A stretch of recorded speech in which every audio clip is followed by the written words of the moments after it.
Hezbolá, historia del partido de Dios, que marcó el destino del Líbano. ¿Quién fue Hassan Nasrallah?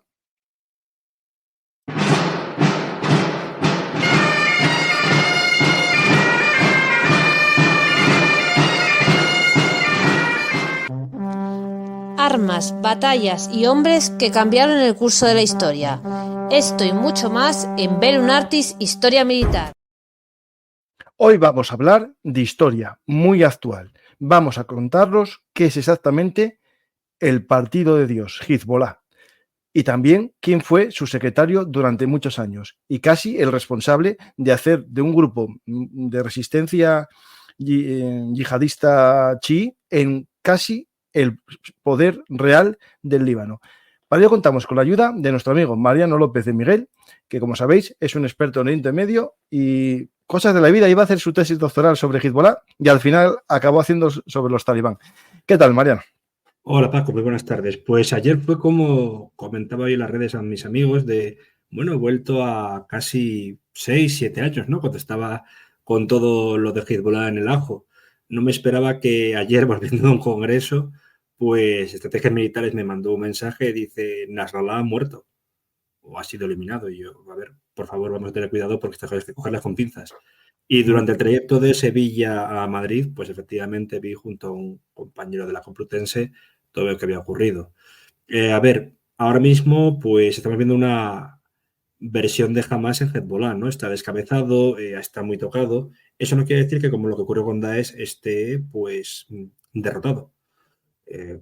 A lo tonto, yo tratando este grupo pues desde que estaba en la carrera y estamos hablando de más de 20 años. Pues, y bueno, pasé de leer libros, como decimos un poco ayer, para guía de profanos como era Hezbollah de Javier Martín, editado en 2007. Tenía una especie de hermano pequeño ese libro llamado Suníes y Chiíes, que ahí también demostraba lo que es Hezbollah, a partir de lo que fue la propia primavera árabe, un poco enlazando también con la guerra 33 días del 2006, pues integrarme lo que es la idiosincrasia del partido, ¿no?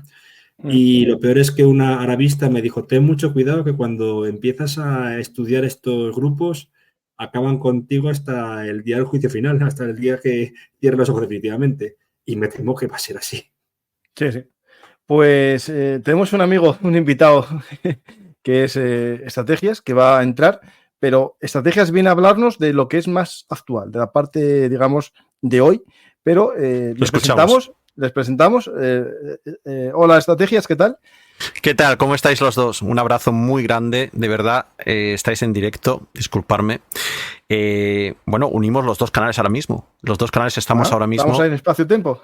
Estamos en espacio-tiempo, estamos teletransportados. Darme un segundo. Estamos en el multiverso, pero no de la Marvel. Estamos en el universo de todo lo que ha pasado, ¿no? De todo lo que ha pasado. Sí, Francisco, si me pones las 3 cámaras juntas, yo puedo arreglarlo. Bueno, o si quieres poner vídeos.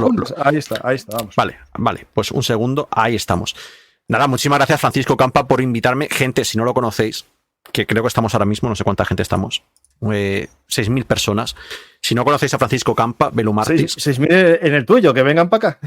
Eso, tenéis que ir a Francisco Campa también. Y a Mariano López de Miguel. Yo empecé haciendo programas realmente, o sea, haciendo streaming serio con Francisco Campa. Y que, bueno, es mi casa y esta es su casa también, o sea que...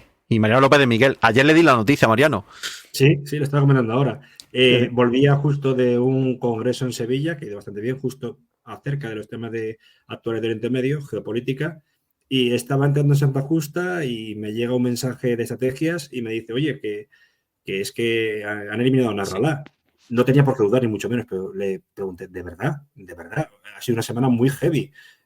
No se lo creía Mariano, ¿eh? No es no creerlo, es que se lo comentaba a Paco antes de empezar el programa. Esto ha sido como muchos rebeldes chechenos, ¿no? La cantidad de veces que mataron a Basayev, hasta que al final muere de una forma estúpida en la que le estalla en los morros un artefacto explosivo. Bueno, a Francisco le escribí y me dice, está confirmado. Francisco tampoco se lo creía. Yo tampoco me lo creía, pero sí confieso una cosa, Francisco y Mariano.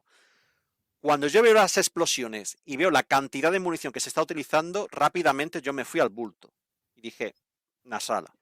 Iban más por alguien heavy. Yo cuando te pregunté eso es porque unos decían que sí y otros que no. Al Jazeera decía que estaba vivo, bueno, claro, y los israelíes decían que estaba tal. Dije yo hasta que no lo diga Hezbollah, Sí, al y lo que hizo principio. Hezbollah fue alargar el día, claro, lógico. No, pero al principio lo que ellos decían era, no, está a salvo y va a salir en 1 hora, dan un comunicado, después 2 horas, después 3 horas y después dicen, no, mañana va a salir. Está herido, luego dijeron, está herido, puede haber perdido un Bueno, brazo. ya no podemos confirmar si está vivo o muerto porque hemos perdido la comunicación con el búnker, claro. Se han caído 80.000 kilos. Sí. Y aparte de todo eso, pues no sé si cualquiera de los dos o algún conocido me mandó un mensaje, un WhatsApp con enlace a una noticia verificada que decía, es una operación que acaba ahora, pero empezó el 31 de agosto de 2006 tras el fin de la guerra entre Israel y el Líbano. La captación de información, sí. Sí, e encima Ibrahim Akil es que está en busca de capturas, no solo por Israel, por Estados Unidos, por el ataque del que hablaremos ahora a lo que fue la embajada de Estados Unidos en abril de 83 y luego ya el más mortífero ataque que fue el de el barracón de marines y de paracaidistas franceses. O sea, estamos hablando de un tipo muy peligroso. Ibrahim Akil es uno de los pocos que no se le conoce el rostro actual, ¿no? Es un tema interesante, por lo menos en todos los... Y la foto organigramas. La foto de despedida no se la van a poder hacer. No. Eso no. Hombre, pueden tener alguna foto de él anterior. Pues es justo el que está aquí, Ali Haraki, que es uno de los últimos también. Y el que tú comentas, vamos a hablar de él, porque es el que comentáis, uno de los primeros fue eliminado el día justo del aniversario también del ataque a la embajada, a los anexos de la embajada en el 84. Eso es, sí, justo sí, pero eso no fue hoy, eso fue ya hace tiempo ya. Pues vamos a hablar de la historia, ¿no? Y comenzaremos un poco viendo cómo surge, ¿no?, esta organización del Partido de Dios, que surge dentro de la comunidad chiita, ¿no?, la comunidad chií en el Líbano. Y vamos a intentar entender la historia del Líbano. Tenemos un programa aquí en el canal en el que contamos la guerra civil libanesa y por tanto no nos vamos a meter a contar todas las distintas fases de la guerra civil. Lo que vamos a intentar explicar es un poco la situación previa, cómo está organizado el chiismo en el Líbano hasta que surge Hezbollah, ¿no, Mariano? Sí, más que nada, bueno, los chiíes se podría decir que yo aquí combino a la gente que lea un libro maravilloso de Riza Kapuscinski llamado El Shah o la desmesura del poder. ¿Por qué el Shah? ¿Por qué Irán y no los del Líbano? Pues porque Irán tiene ahora mismo la población chiita más grande del mundo. Los chiíes son minoría en el resto de países de credo islámico. Hay mitad, por ejemplo, en Irak, donde hay problemas. Ha habido un cambio demográfico en el Líbano, ya desde la guerra civil. También son mayoría en Bahrein, que no minoría, pero luego gobierna un régimen de sátrapas sunitas. Es decir, siempre han sido unas minorías. Y ahí la baza, por ejemplo, de Khomeini fue muy buena porque utilizaba cuando llegó para la Revolución Islámica el chiismo, pero luego decía que una revolución mundial, no desdeñaba tampoco a los sunitas. En el Líbano el problema es que desde que se crea lo del pacto de poder, en el que en una aberración estatal y de constitución, el presidente de la República es un cristiano maronita, el primer ministro musulmán sunita y el portavoz del Parlamento musulmán chiita, esto da muchísimos problemas. Al notarse los chiitas de Dahiyeh, suburbios de Beirut, zona del sur, pues como desarrapados de la tierra. En esa época empieza a ganar mucho lo que es los libros de Frantz Fanon, ¿no?, de liberación colonial. Ellos no se consideran víctimas de colonialismo per se, que también se consideran víctimas de un sistema corrupto en el que grandes familias de terratenientes ya desde la Edad Media, cristianos y sunitas principalmente, le dejan de lado. Y es cuando surge un partido llamado Amal, Paz, que lo impulsa un clérigo nacido en Qom, es decir, en Irán, pero de nacionalidad libanesa, también no sé si llegó a adquirir la nacionalidad iraquí, como era Musa Sadr, ¿no? Musa Sadr era el líder de este movimiento, era una persona, no vamos a decir el Gandhi de lo que sería el chiismo, ¿no?, porque también apoyó algunos levantamientos durante la propia guerra civil, pues violentos, pero sobre todo como respuesta a la yihad defensiva que se habla. Y Musa Sadr era una persona no solo quizá ya bastante, digamos, mal vista por establishment del Líbano, ¿no?, de los maronitas, la burguesía suní. También había otros que lo veían como una persona que podía levantar a las masas y le temían. Esto es el año 78. Va a haber un congreso islámico en Italia, curiosamente, Y Musa Sadr, que tenía casa en Tiro, en Líbano, pues tiene también casa en Trípoli, Libia, porque también hay un Trípoli en Líbano. Aterriza en Libia, va a ir a Milán, y en Milán pasan las horas, no le reciben y dicen, ¿pero qué ha pasado? Y dice Gaddafi, yo creo que ha embarcado. La realidad es que desapareció y muy presumiblemente Gaddafi lo mató. Entonces, esta persona, Musa Sadr, ha quedado ahora como la imagen del imán del Mahdi, ¿no? El imán oculto, que también desaparece para que luego el día del juicio final aparezcan los dos de la mano para traer justicia social y la paz al mundo, ¿no? El día de lo que sería también la batalla de Abik, etcétera, que también enlazaremos con el propio Estado Islámico. Claro, pero estos chiitas que creen que este es el escondido, ¿no? El oculto. Exactamente, al-Mahdi, claro, exactamente. Pero chocan con la ortodoxia iraní, ¿no? Sí, no, con la ortodoxia iraní, incluso con los chiitas iraníes que niegan que este sea, ¿no? Lo más seguro. Exactamente, porque encima los chiitas iraníes son duodecimanos. En Líbano hay muchísimo, hay desde quintimanos que están emparentados con los de Yemen, hay otros que también están dentro del chiismo, podría incluso hablarse de los alawitas, ¿no? De Bashar al-Assad, que muchas veces no pocos clérigos iraníes, incluso a pesar de que hay ese nexo entre Siria e Irán, o Irán y Siria, más que nada porque Irán es un país perséfono, no árabe, y tiene un aliado árabe como es Siria, pues muchos clérigos de alto rango en Qom, etcétera, han comentado que los alawitas no son chiitas, que es algo raro. Son musulmanes, pero a su manera, y que no cumplen con ni la ortodoxia ni la heterodoxia. Es complicado. Y Mariano, estamos hablando de que... Una pregunta, ¿él sigue vivo? No, es que Musa Sadr no, desapareció, nadie sabe dónde está. Supongo que acabaría secuestrado por Gaddafi, eliminado y físicamente, y el cuerpo enterrado pues, en las arenas del desierto de Tobruk, etcétera. Pero para lo que es la imagen de una población creciente que hace un cambio demográfico tan gordo como el de Kosovo, que era después de la Segunda Guerra Mundial 50% albaneses, 50% de serbios, y que luego pasan a 10% los serbios, 90% los albaneses, pues en el elemento de, vamos a ver, confesional, el Líbano pasa lo mismo. Tiene una demografía muy alta lo que es la comunidad chií, la comunidad maronita empieza a huir, principalmente a Francia, muchos de ellos mueren y tienen pocos hijos, y la sunita se mantiene. Pero el crecimiento más explosivo es el chiismo, y está optando, pues, o bien la vía revolucionaria auspiciados por Irán, o bien por decir que alguna parte de Amal lo sigue comentando, lo que queremos es una especie de federalización del país. Pero federalización también puede implementarse como una especie de secesión de zonas, ¿no? Un estado alawita, un estado chií, etcétera. Y hay muchísimos problemas en ese sentido. Para no aburriros mucho más con el tema, puedo decir que a partir de Amal y de la desaparición de Sadr, también empiezan a surgir grupos yihadistas, como es la organización de la Yihad Islámica, que surge en el año 82, planea los atentados del 83 y se refunda en febrero del año 85 con una nueva especie de marca y con una declaración de principios que es el Hezbollah. Pues vamos a ir hablando porque ese justo año 83, que la gente, 82 mejor dicho, que es cuando empieza la mayor intervención israelí, porque Israel hasta ese momento tenía ocupado el territorio al sur del río Litaní y alguna zona un poco en unión con el ejército libanés del sur, que era un ejército cristiano, hasta que deciden entrar en el Líbano. En este caso el enemigo es la OLP, que básicamente había tomado el control del Líbano tras el Septiembre Negro en Jordania, se habían refugiado allí, pero había crecido tanto la OLP que llegó a parasitar básicamente al gobierno libanés, y en el año 83 es cuando resulta, no, 83, sí, 83, no, 82.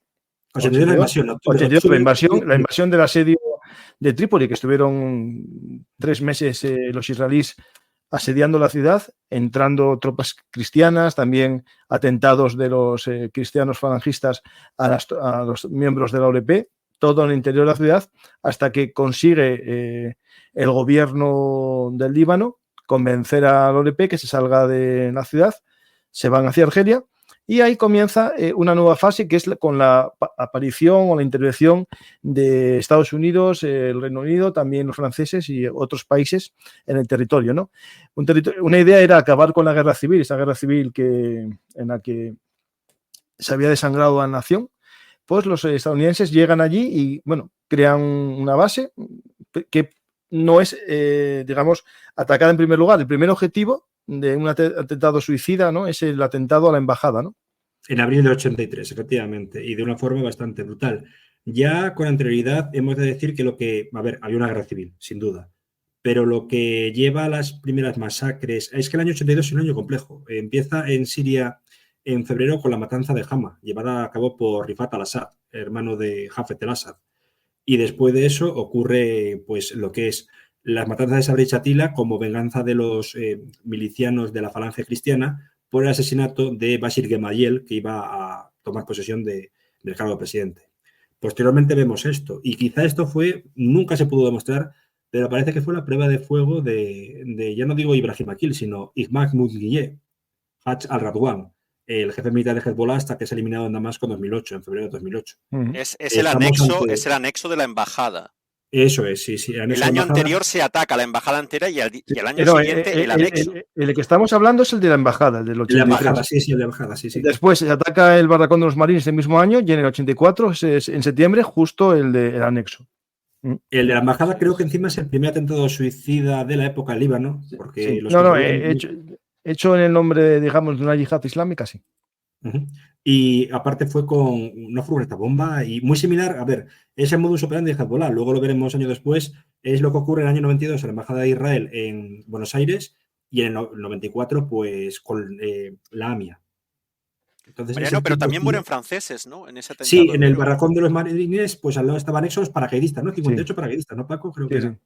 Pero bueno, estamos ahora, explico un poco el atentado del Líbano porque no es exactamente Hezbollah el que lo hace, es la yihad islámica.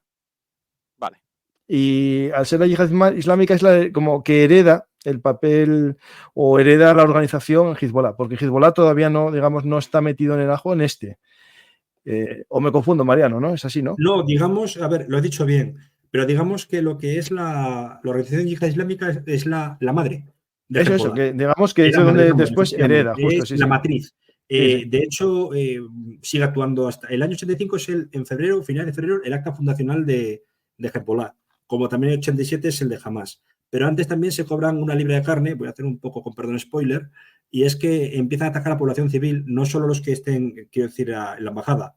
En el 84 asesinan de una manera brutal, a tiros en la calle, a una persona muy respetada de origen norteamericano-libanés como era Malcolm Kerr, un académico decano de la Universidad Americana de Beirut, y que tenía también pues una obra maravillosa, es difícil conseguirla, que se traduciría como la Guerra Fría de Arab Cold War, la Guerra Fría árabe, acerca sobre todo de lo que era la hegemonía de Arabia Saudí sobre otros países como Egipto.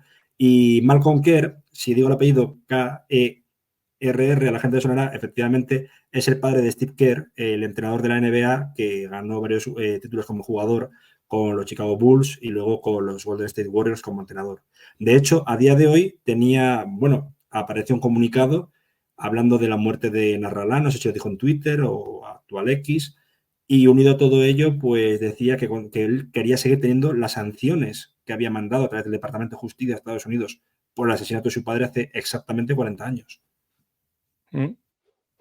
Pues tenemos este momento, ¿no? Que es el resurgir o el nacer, mejor dicho, perdonar, del terrorismo islámico chiita en el mundo a gran escala. Es este atentado en la embajada estadounidense por la yihad islámica que está dentro, digamos, de lo que es el mundo de Hezbollah, porque Hezbollah comienza a surgir, ¿no? En este año 1982, ¿no? Como una especie de idea financiada por Irán ya en su momento, en este momento que está ahí la joven revolución de los ayatolás, y empiezan a moverse todos alrededor del ejemplo, ¿no? de Khomeini, y también importante, ¿no? Que ya empezó en este año 82, que es el entrenamiento de voluntarios por miembros de las unidades revolucionarias iraníes.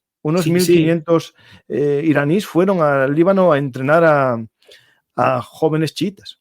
Sí, pero y también hemos de añadir que encima la revolución iraní ya se había fundamentalizado. Me explico.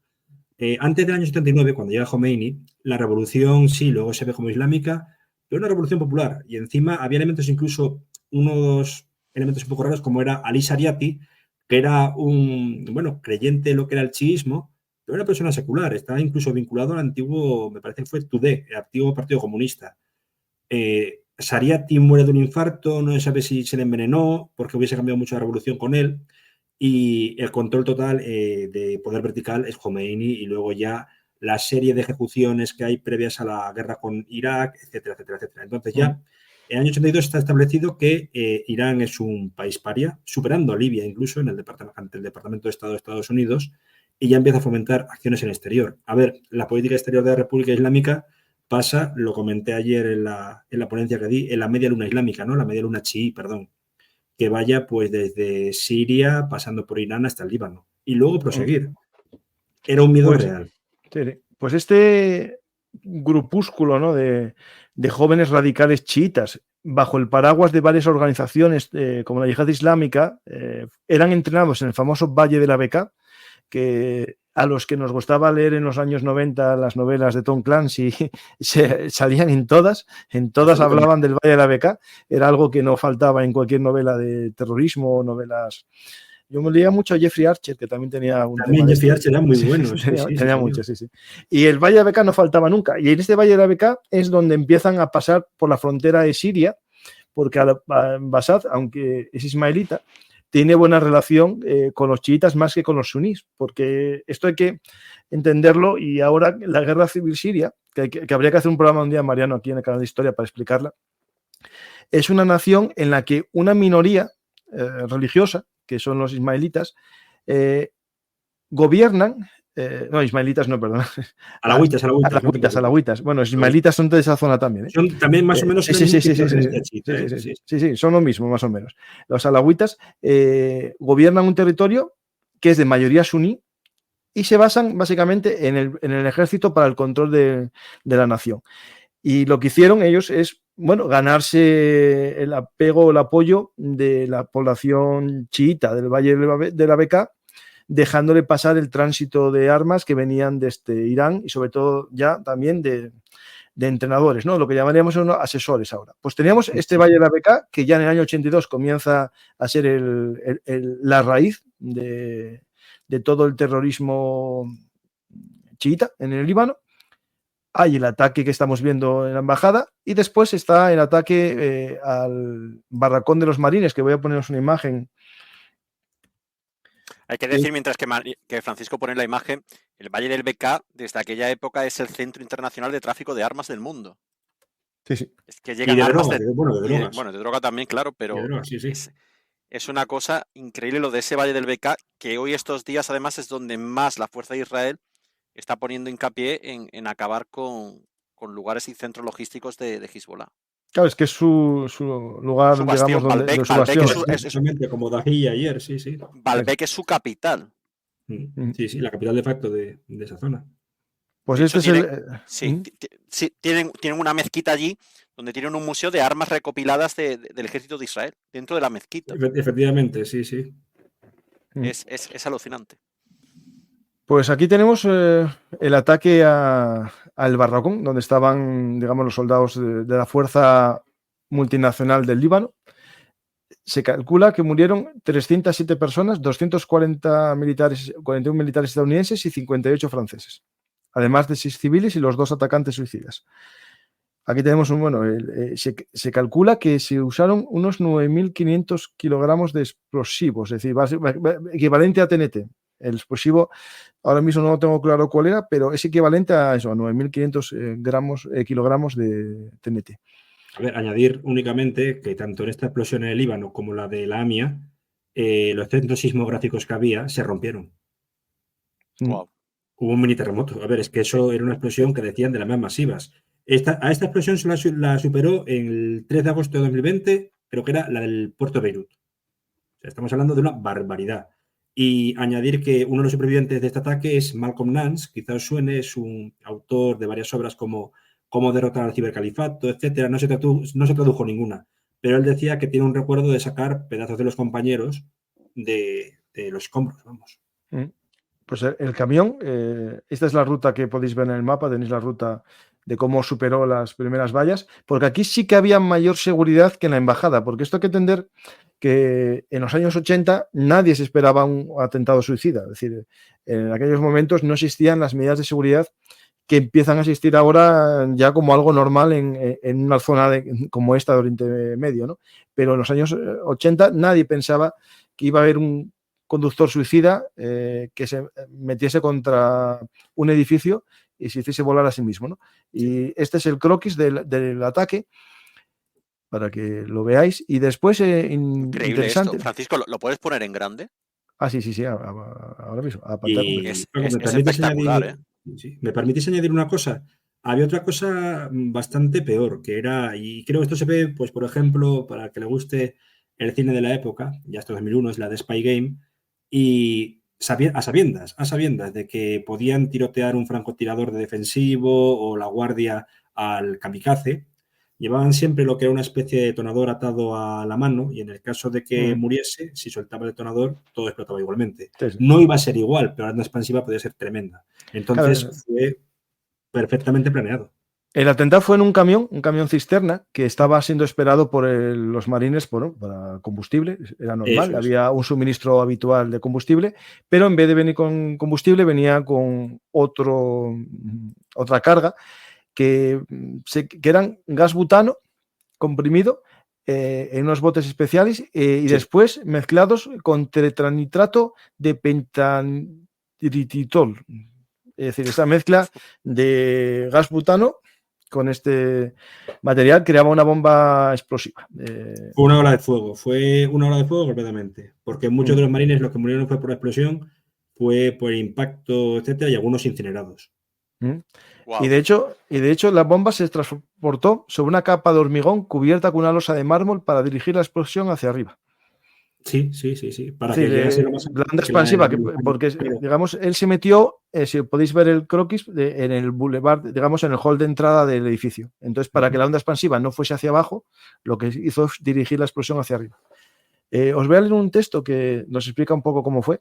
La fuerza de la explosión levantó inicialmente toda la estructura de 4 pisos, cortando las bases de las columnas de soporte de hormigón, cada una de las cuales medía 15 pies de circunferencia y estaba reforzada por numerosas varillas de acero de 1,3 pulgadas. A continuación, el edificio se desplomó sobre sí mismo. Una enorme onda expansiva y una bola de gas en llamas fueron lanzadas en todas las direcciones. Y aquí tenemos... menos de 10 minutos después se produjo un ataque similar contra el cuartel de la tercera compañía francesa del primer regimiento de cazadores de paracaidistas, a 6 kilómetros de distancia en la zona de Ramlet, Al-Baida, en el oeste de Beirut, mientras el atacante suicida conducía su camioneta hacia el edificio Drakkar. Los paracaidistas franceses comenzaron a disparar contra el camión y su conductor. Se cree que el conductor murió y el camión fue inmovilizado y rodeado hasta detenerse a unos 14 metros del edificio. Pasaron unos momentos antes de que el camión explotara, derribando el edificio de 9 pisos y matando a 58 paracaidistas franceses. Es decir, fueron 2 atentados. Es que cuando estabas comentando, yo me sonaba que eran 2 edificios, porque tengo un libro que trata la historia de los kamikazes en la historia, y me sonaba que eran 2, pero no quise ir de listo. La explosión en el cuartel francés hizo saltar todo el edificio de sus cimientos y lo arrojó unos 6 metros hacia el oeste, al tiempo que rompía las ventanas de casi todas las casas del vecindario. Los paracaidistas franceses y los trabajadores de la defensa civil libanesa, ayudados por excavadoras, trabajaron bajo los focos durante toda la noche en el cuartel francés, intentando derribar los 8 pisos de cemento de 90 centímetros de espesor que habían caído unos sobre otros y llegar hasta los hombres que aún podían oír gritar pidiendo ayuda. Es decir, esto qué barbaridad. Es en el barracón francés. Fijaros una cosa, la muerte de los que son o están ligados a este evento han tenido una muerte muy parecida. El edificio se le ha tirado encima. Sí, es una venganza, sí, eso. De hecho, cuando ocurre, es muy interesante que lo diga estrategias, porque lo primero que ocurre es que, bueno, tanto la coalición anglo-estadounidense sale, también los franceses, Reagan se queja y, bueno, está ya muy enfermo Menachem-Begin, dice algo así como, ¿a usted quién coño le manda a meterse en el Líbano? Pero luego se descubre que sí hay un plan por parte de los israelíes, sobre todo ya desde el año 87-88, de la primera intifada, en la cual lo que dice Yitzhak Samir es, le vamos a golpear del mismo modo. Y se ha tardado pues exactamente desde el año 84 hasta hoy día. 40 años, 41 y 40 años.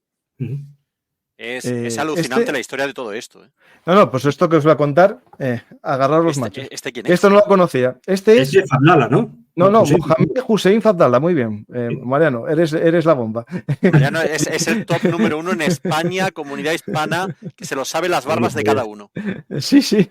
Mariano ve la barba y dice, este es Fadlallah. Vale, gracias. Ahí va. El 8 de marzo de 1985, la CIA organizó un atentado con coche bomba en represalia por el ataque a las tropas estadounidenses. El objetivo principal del atentado era matar a Mohamed Hussein Fadlallah, un influyente representante religioso. Escapó al ataque, pero la potencia de la explosión mató a 80 personas y hirió a más de 200 de los habitantes del barrio.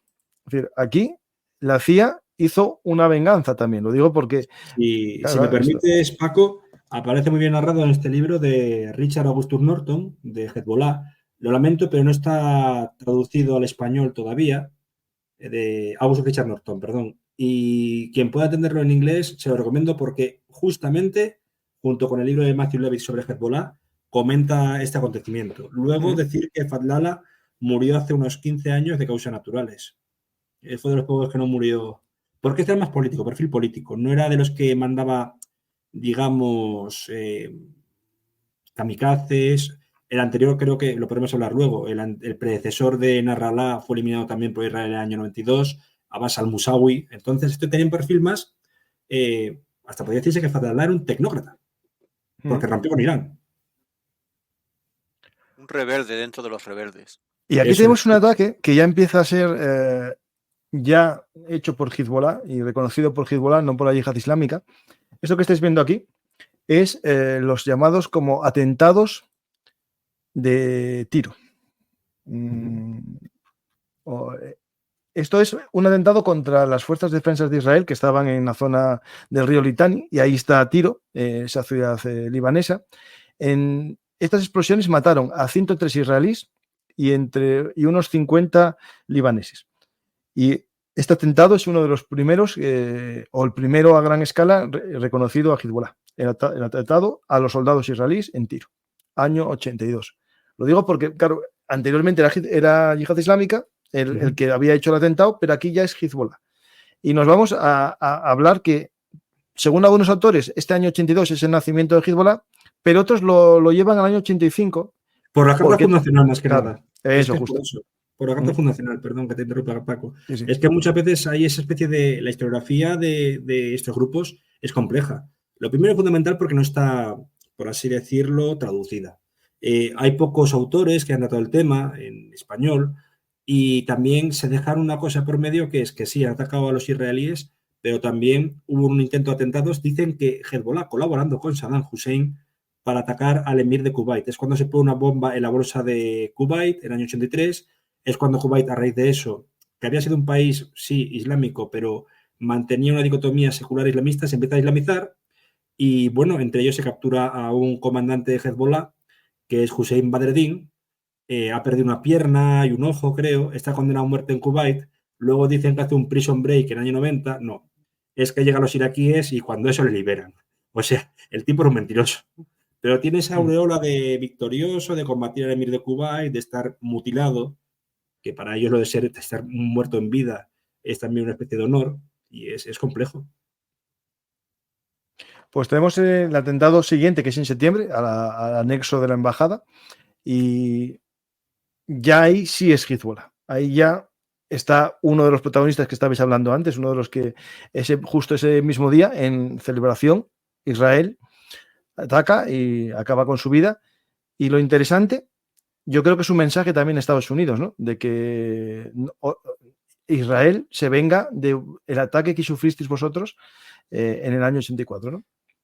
Sí, Ibrahim Akil. Y luego les también... ha sacado, disculpadme, le ha sacado sí. o sea, le ha lavado la cara un par de veces Israel, sobre todo en estos últimos meses, ajusticiando a gente que estaba buscada con millones de dólares, fue a Shuker, había 4 o 5 millones de dólares, y Ibrahim Akil también. 7. Todos estos estaban buscados con recompensa que cualquier persona podía dar un telefonazo a un número de teléfono que aparecía y decir dónde estaba. Era un programa que lleva ya, incluso también se aplicó para Bin Laden, para la gente del Hezbollah saudí que voló las Torres Hobart en el 96, que se llama Rewards for Justice. Y efectivamente, Ibrahim Akil llevaba desde el año 83-84, finales de 83, pues en esa lista. Claro, lo primero fundamental, también como Imad Mundillé, preguntaban, ¿pero habrá cambiado la cara? Lo que decís antes del rostro es muy importante. Esta gente se metía a operaciones estéticas. Entre otras cosas. Pues aquí este ataque acabó con la vida de 23 personas. Y esta vez no es a la embajada porque la actividad administrativa la llevaron a un barrio cristiano, a una zona más tranquila, más, digamos, controlada por los falangistas, ¿no? Y en esa zona que parecía más tranquila, crearon un edificio para tareas administrativas que fue atacado por un coche con unos 1000 kilos de explosivos que no logró chocar contra el edificio, estalló anterior, a unos 10 metros antes, porque, digamos, lo paralizaron a tiros, lo mataron, pero con lo que tú dices, tenía un mecanismo para que estallase el explosivo, incluso con la muerte del conductor. Y el resultado fueron 23 muertos, como ya os he dicho, y unos 90 heridos. Militarmente se llama detonador hombre muerto. Eso sí, claro. No me acuerdo, gracias, estrategias, sí. Así es como se llama. Se ata la mano, tiene la mano cerrada con un pulsador. Cuando el cuerpo pierde lo que es la vida, abre la mano. ¡Pum! Se activa, sí.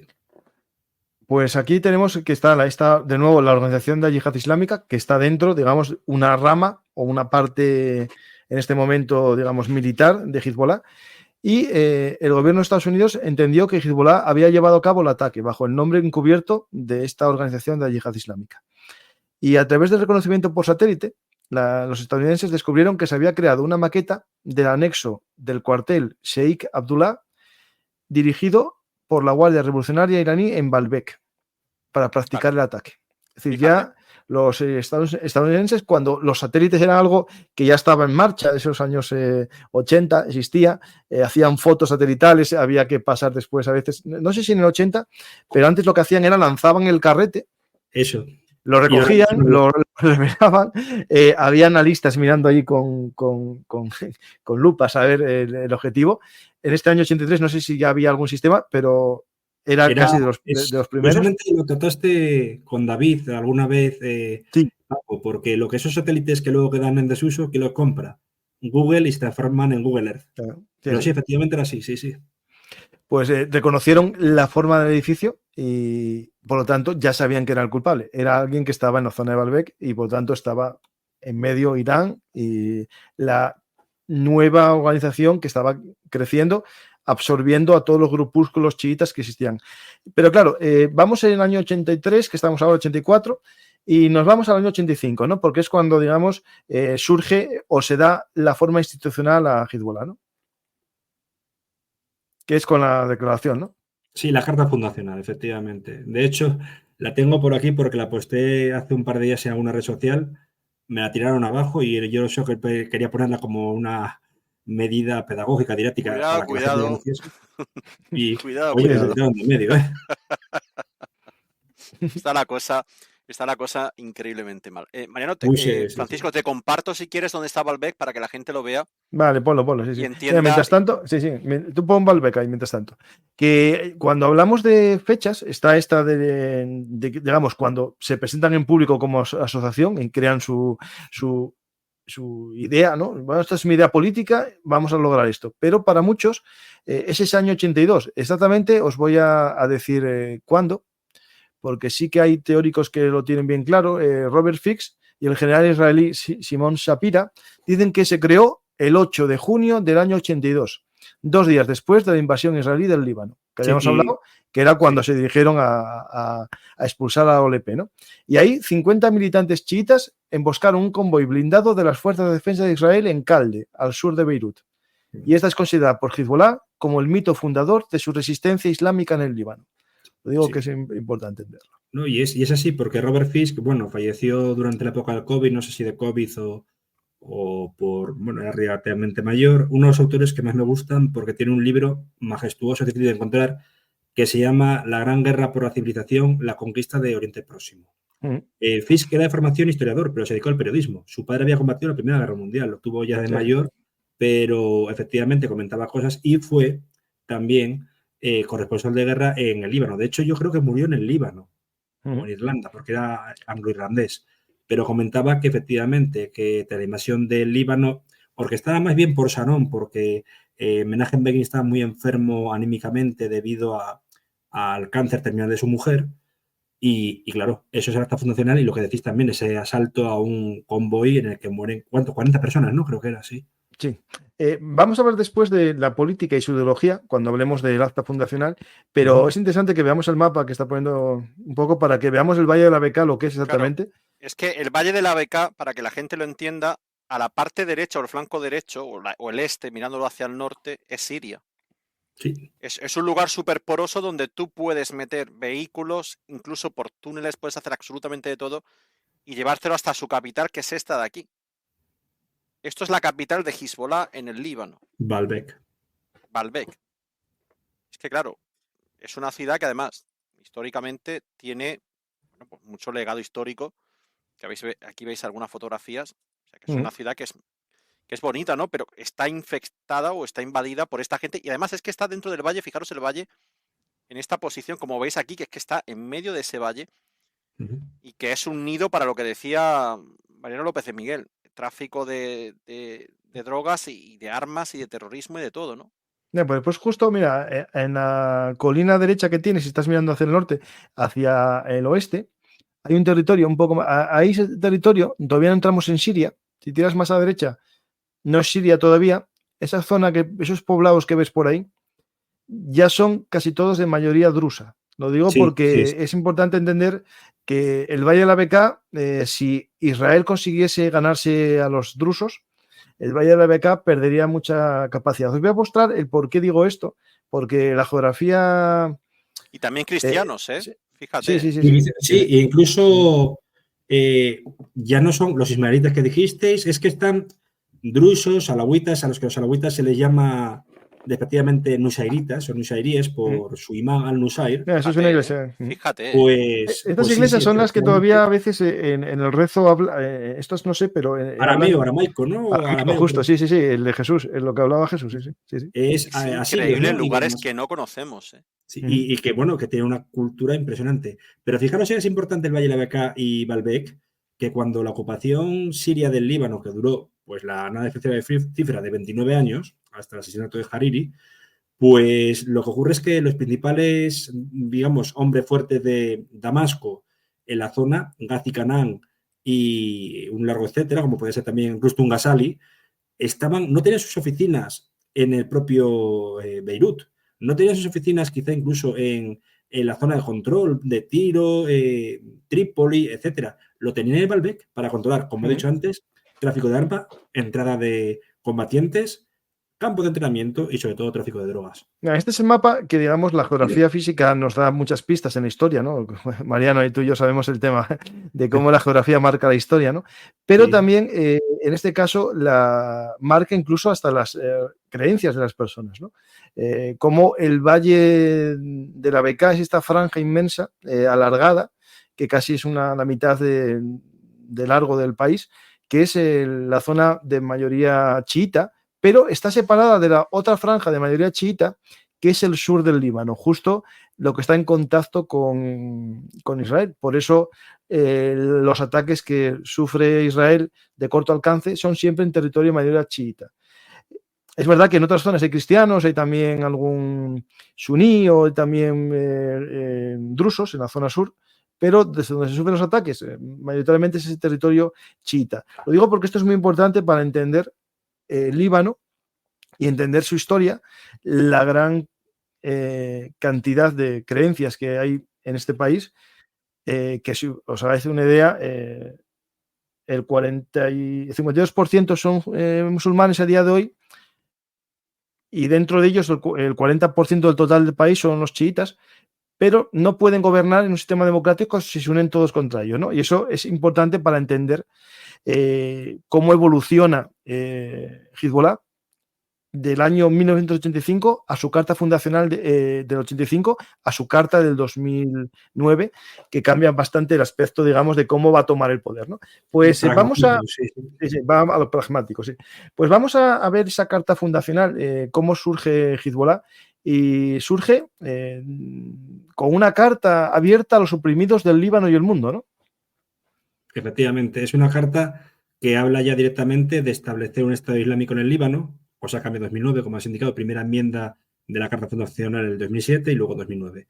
Pero ya lo que vertebra esa carta es, bueno, la expulsión de la entidad sionista, de Israel, de todos los ocupantes y el intento de acabar con un régimen que ellos consideran corrupto.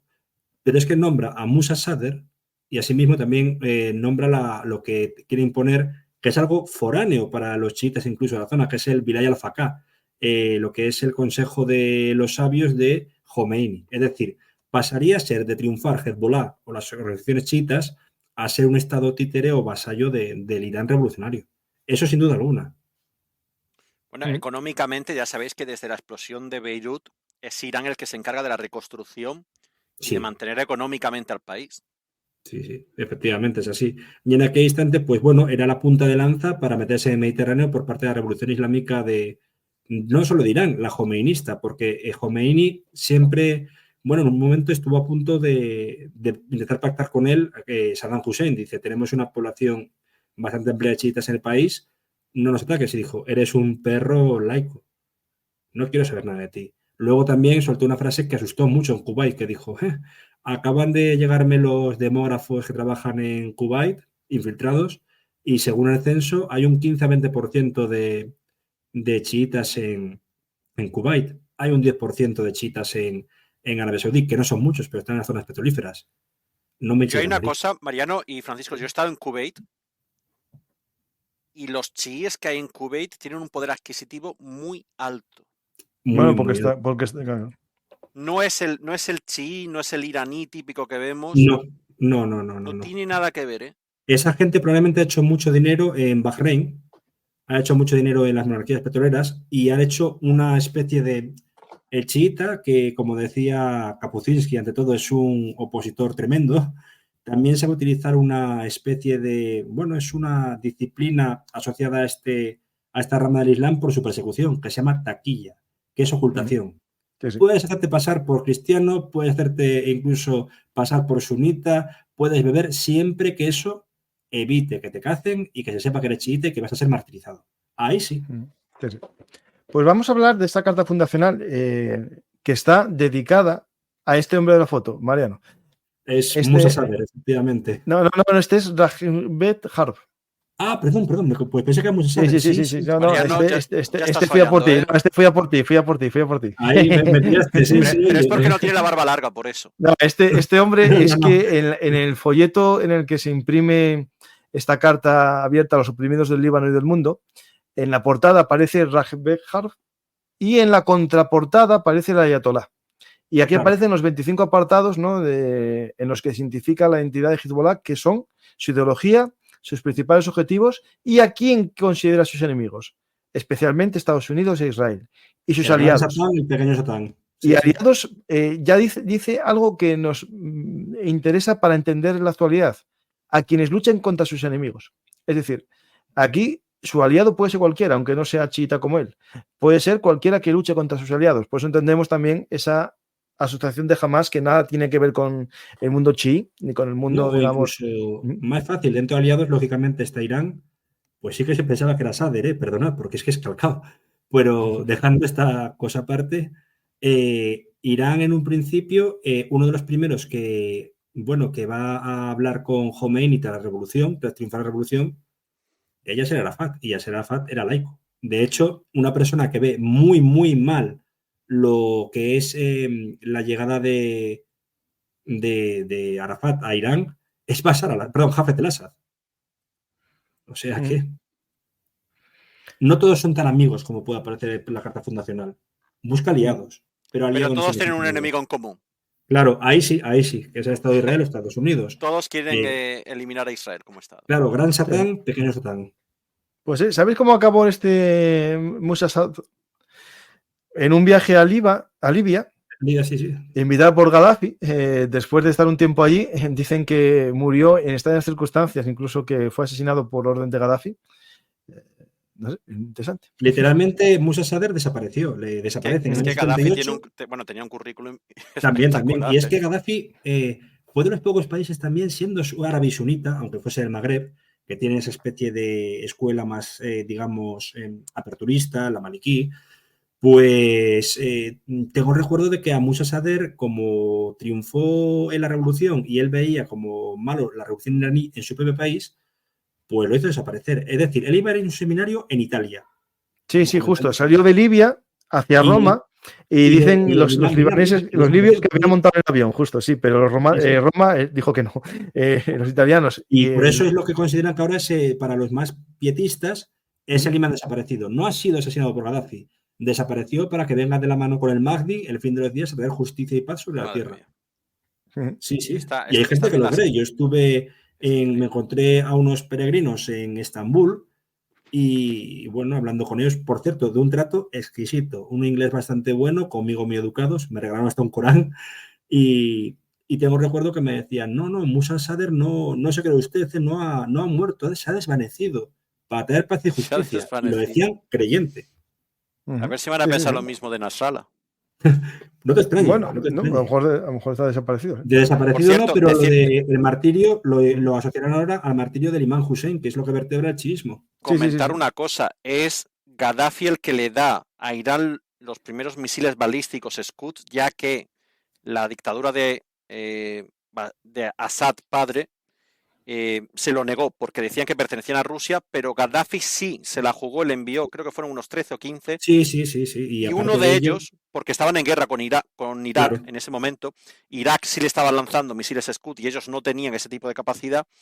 Y es uno de los misiles que lo empiezan a desmontar y ahí es donde nace el programa de misiles de Irán. Sí. Gracias a Gaddafi. De hecho, curiosamente, Gaddafi era, bueno, aparte de ser un paria en aquellos instantes, es que era una persona muy rara. Apoyaba, era el único país árabe sunita, aunque ya digo, fuese el Magreb, que apoyaba a Irán. Incluso Marruecos pero luego dejó de apoyarlo, Mariano. Luego los ingenieros. Los ingenieros que estaban al mando de los misiles iraníes que estaban desplegados, que eran libios, les dijeron que se volviesen. Sí, tal cual. Les obligaron a volver y algunos lo purgaron incluso porque decían que tenía demasiada connivencia con las ideas iraníes.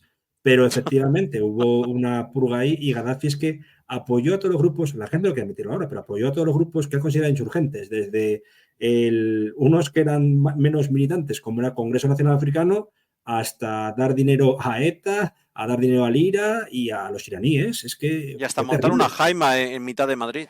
Sí, bueno, efectivamente, sí. Hay gente que, bueno, ya me voy a jugar un strike. Hay gente que dice que hay, bueno, hay rumores de algún periodista, y lo dijo en entrevistas, que ETA llegó a entrenarse en el Valle de la Beca. No sé, se entrenó en el Valle de la Beca, en Yemen del Sur y en Libia. Sí. En Libia sí, en Libia no hay dudas, pero en el Valle de la Beca, según... Sí. El Valle de la Beca, un inciso rápido para que no te rompa el programa. Choming, uno de los líderes de ETA, que era de los que empezó a negociar y que se mató en un accidente de tráfico, dicen que accidente de tráfico fue que se le cortaron los frenos del coche por quejarse de que había militantes en el Valle de la Beca. Militantes de ETA, quiero decir, Entonces, a veces esas leyendas tienen un poco de realidad. No digo que sea real al 100%, pero... Ahí está muy bien, Francisco, porque luego dicen que... No, pues acaso, YouTube, por favor, cuando me hagáis otro... hoy esta semana van 2 programas cerrados. A mí 2 también. Rumores. Ahora tengo El País, cerrar El País, por favor. Ahí lo tenéis. Una fuente, os busco más si queréis. Es que ya van 2 programas y a mí me parece ya demasiado ya. No limitados, porque me limitan todos. O sea, yo dinero en estos programas gano en directo, pero en los demás, todos limitados. Pero que me cierren 2 por desinformación, no. Habiendo gente que dice trolas que de bombas nucleares en Ucrania. Sí. Bueno, vamos a seguir con el manifiesto. Os voy a leer un poco el manifiesto y lo comentáis. Los 4 objetivos principales de esta carta abierta es expulsar a Israel del Líbano y posteriormente eliminarlo. Expulsar a franceses, estadounidenses y sus aliados del Líbano para eliminar la influencia colonial en el país. Someter a los falangistas a un juicio justo por todos los crímenes perpetrados hacia musulmanes y cristianos. Permitir a la población el derecho a la autodeterminación para elegir libremente un sistema político al que ellos aspiran. invitando a acoger al sistema islámico como sistema de gobierno para asegurar la justicia y dignidad de todos, previendo la injerencia de cualquier país colonial. Vale, básicamente, sí. Aquí nos haced lo que queráis, pero lo mejor es el Estado Islámico, pero no el suní, no el nuestro. Pero, es decir, no queremos que os colonicen, pero ya os colonizamos nosotros. No, Eso, es que pues. ellos no querían el sunismo teniéndose. A ver, es lo que dijo, y quizá le costó la vida por eso. Malcolm Kerr, incluso en la Guerra Fría árabe, estaba lo que era la hegemonía árabe, dejando el factor confesional, que era entre Egipto y Arabia Saudí. Uno por territorialidad, por la imagen de Nasser, población, que eran ya de aquellas 60 millones, otro por ser el farol islámico, ¿no? Y por los petrodólares. Pero cuando empieza el tema islámico hay dos potencias, una de ellas no árabe, que es Irán contra Arabia Saudí. Y esto me lo indicó y dijo, lo que es la... También Kapuscinski, aunque no sea historiador, fuese periodista, aunque de formación era historiador, todo se ha dicho, Kapuscinski admitía que la revolución islámica era una revolución de harapientos que se habían cansado de la corrupción, sobre todo las monarquías sunitas, de ellos lo llaman los golfos del Golfo, no digo más.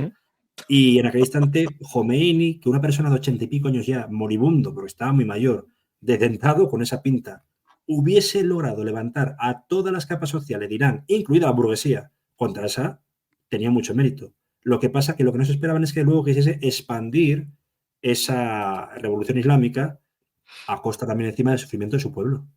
Sí. Pues tenemos esta organización que ya con esta carta fundacional se va creando y va tomando cada vez más fuerza, ¿no? Esa visión de un Estado islámico, ¿no? Y vamos a entrar después a la evolución, ¿no? Al manifiesto de Hezbollah del 2009, pero yo creo que tenemos que ver un poco cómo evoluciona de este momento inicial, porque claro, nosotros conocemos o nos suena a todos el último secretario, ¿no? Pero hubo otros previamente, que eran Sufi al-Tufayi y al-Musawi, ¿no? El Tufayi, Sufi al-Tufayi. A ese lo expulsaron rápidamente. Lo expulsaron. No tenemos ni foto ni nada de este. No, es que era una persona muy oscura. Sigue vivo, ¿eh? Pero Sufi al-Tufayi es que era de los que decía no de negociar, pero sí de plantear la lucha armada solo en dos frentes, porque Hezbollah también combatió a las milicias cristianas, aunque luego saliese con ella. Eran años muy duros. La guerra de los hoteles que se llamaban en el Líbano, ¿no? Se utilizaban antiguos hoteles como para tiradores, bases, etc. Sufi al-Tufaili al final es expulsado y llega Abbas al-Musawi, que tampoco te quiero coger el programa. No, tú hablas, tú comentas. No. Este sí es, ¿no? Este es al-Tufaili, pero justo ya fuera de su cargo, ya como digamos. Exactamente, ahora mismo es un clérigo y mal considerado en el Líbano, o sea, se le ve muy mal porque tuvo una actitud un poco pactista, ¿no? En algunos casos, no con Israel, pero sí decir, primero de todo, nos quitamos de en medio a los sirios, están ocupando el país como los israelíes. Es decir, esta persona no solo es un clérigo islámico, es un nacionalista libanés, y eso es importante. Luego llega Abbas al-Musawi, que es mucho más beligerante y sobre todo el que empieza a decir que Hezbollah no solo es una milicia, organización terrorista como le denominaban, que él decía que se sentía orgulloso que le llamasen terrorista, y del mismo modo empieza a crear, pues como hizo luego Hamas como un espejo, ¿no? Crear asociaciones caritativas, entidades como los Boniats, iraníes, es decir, sobre todo para que cuando los mártires muriesen, se les daba dinero a esas familias, pero también había un dinero halal, que hemos hablado alguna vez, que iba surrepticiamente y que entonces no se podía trazar hacia dónde iba, generalmente hacia armas. Abbas al-Musawi es eliminado en el año 92 por un ataque israelí con helicópteros o similares junto a toda su familia, y es cuando llega Hassan Nasrallah, que tiene 30 y pocos años y hasta el día de hoy. O sea, han sido pues 32 años de Hassan Nasrallah como... Hablaremos después de Nasrallah en profundidad, pero creo que tenemos que hablar ahora un poco también de lo que sucede en el Líbano en estos momentos, porque al final es importante entender que el Líbano, con ese crisol, ¿no? que tenemos en este mapa de grupos religiosos, divisiones por barrios en Beirut, es un caos, ¿no? Y desde el primer momento, casi de la descolonización francesa, se crearon un sistema de cuotas, ¿no?